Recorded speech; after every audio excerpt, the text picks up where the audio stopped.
একটা সাগর আছে, নাম ধাম অত বুঝি না। শান্ত পানি, শীতল, নেই কোনো নড়াচড়া, অত বোঝাতেও পারি না। যাকে সে এক শান্ত পানি, ভয় নেই নিম্নচাপের, স্বচ্ছ পানি, দেখা যাবে সাগরের সমস্ত কর্মকাণ্ড।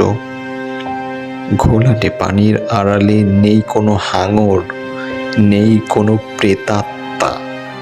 থাকে না সব কি জানি মানুষ খেকো প্রাণী খেকো। আরে সেখানে ঘোলা পানির কোনো অস্তিত্বই নেই। আর কি সব লুকায়িত বিভৎস চিন্তা। আসলে কি চুন খেয়ে দইও চুনের মতো লাগে, তবে দই তো দই, চুন চুনই। হিসেব নিকেশ দুয়ে দুয়ে চার, এর চেয়ে সরল কি আছে আর? যখন জীবন সাগরের সমস্ত পানি ঠিক এই সরল হিসেব নিকেশের প্রতিচ্ছবি, তবে মৃত্যু কেন মধু হবে না?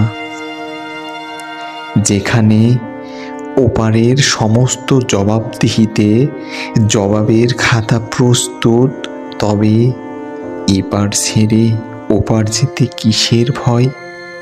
তবে ওপার কেন মধু হবে না? তবে মৃত্যু কেন শীতল হবে না?